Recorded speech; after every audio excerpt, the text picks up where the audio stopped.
Let's hear some exciting insights on the execution strategy of a seamless and integrated design. Our next speaker, Priti Saini, is the Associate Director of Interactive at LTI Mindtree. During her session, Priti will share some important lessons on crafting a seamless and integrated design strategy. Let's give her a warm welcome.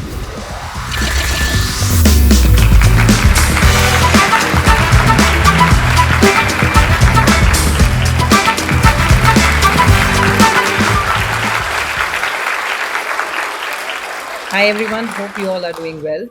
I am Priti Saini, the Associate Director of the Interactive Division at LTI Mindtree.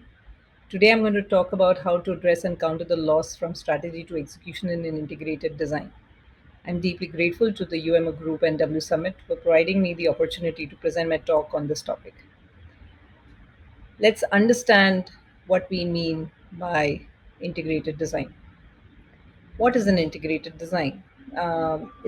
It's nothing but an approach to designing products, systems, or services that involve collaboration between different disciplines and stakeholders throughout the entire design process. It involves considering the entire life cycle of a product or system, from conception to its actual release and implementation, and ensuring that all aspects of the design work together seamlessly. It often involves bringing together experts from different fields, such as designers, engineers, architects, and ensures that the entire solution that is evolved from this entire collaboration is sustainable, scalable, viable, and works towards a common goal.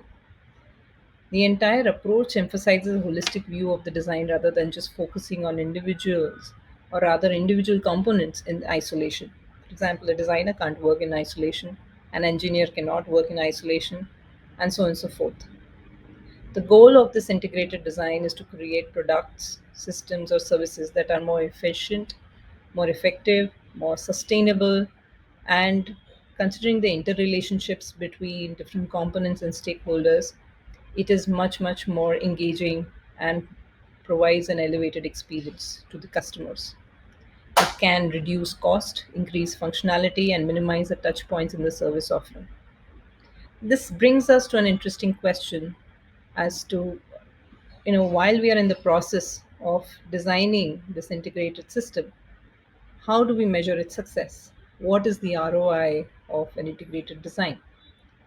And what I've listed down is, the must-haves. These are the ROIs of a successful design implementation, and it's really significant as it can have various aspects of the business being impacted. Some of them are engaging design. The experience should be engaging and capture the individual's attention and interest. It can make it easier for the user and the customer to enjoy this entire service offering, and can also lead to increased customer satisfaction and loyalty. Increase in customer acquisition and retention can improve sales. A good design can enhance the appeal of a product and service and make it more attractive to customers, which would eventually lead to a good brand perception. A good design thus can help to create a good and strong, consistent brand identity, which can improve the perception of the brand amongst its customers. It also helps to streamline processes.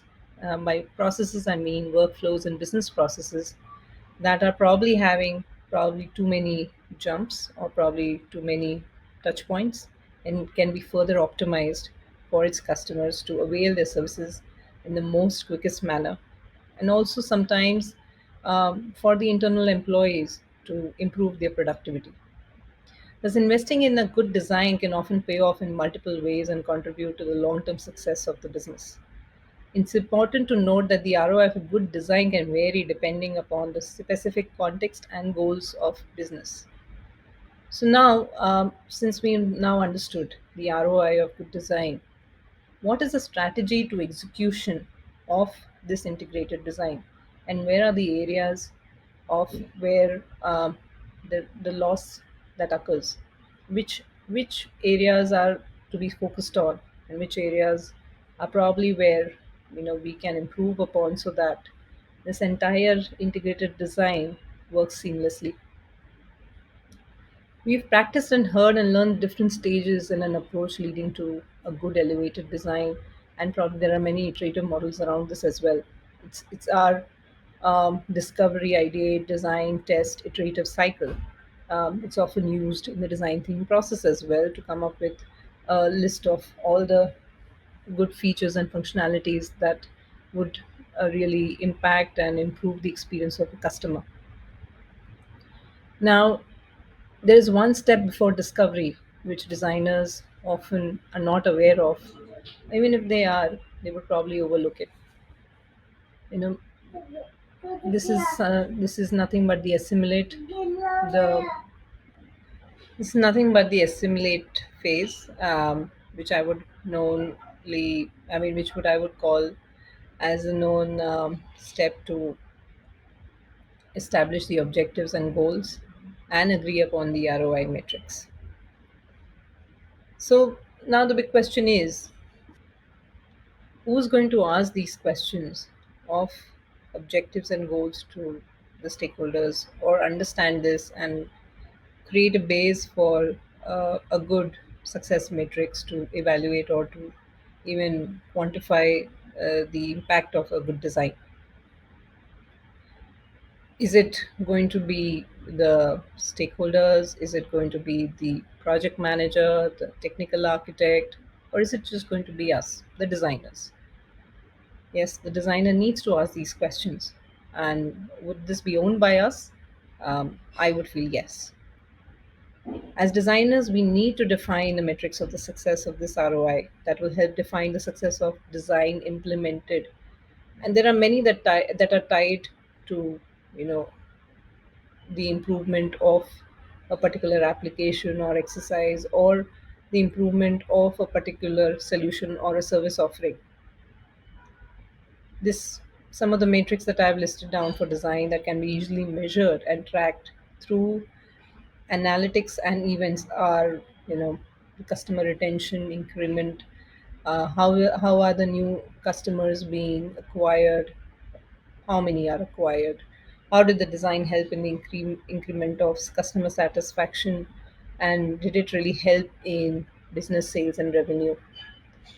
So while in discovery and the other areas, we are doing really well in ensuring that we have enough information about our users, and we also have a good amount of exercise conducted in terms of ideation brainstorming.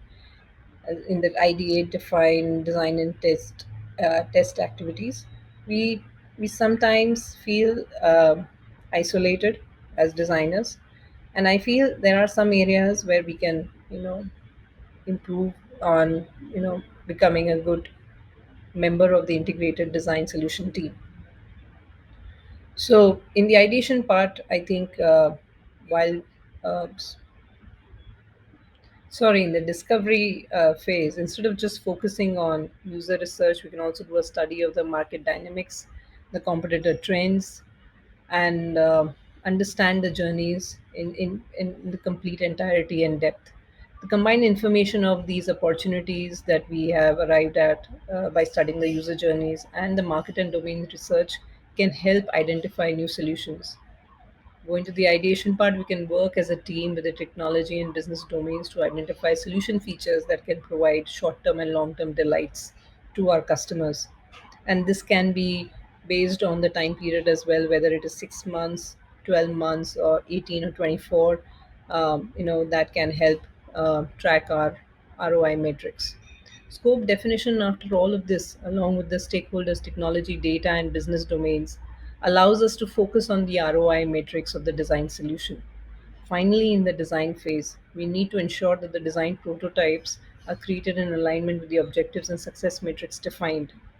So there needs to be, I feel, a constant design, test, ROI alignment, and scope exercise that needs to be implemented across, adopted and implemented, I would say, because unless we align ourselves with the matrix of success, the objectives and the goals, we're not sure whether we are on the right path, even if we are testing it with the users. Finally, both the users and the business need to benefit from this entire redesign or reimagining the experience exercise. Also, the perception, to conclude, the perception where design is involved right now or should be involved, and ideally where it should be, is quite different, as I've illustrated out here. And so this brings me to the end of this uh, topic discussion. And I hope that you all have learned from this something that you can take back and implement it in your own projects. Thank you so much, and it was a pleasure talking about this. And if you want to know more about this topic, please reach out to me on my email ID or on LinkedIn. Thank you so much.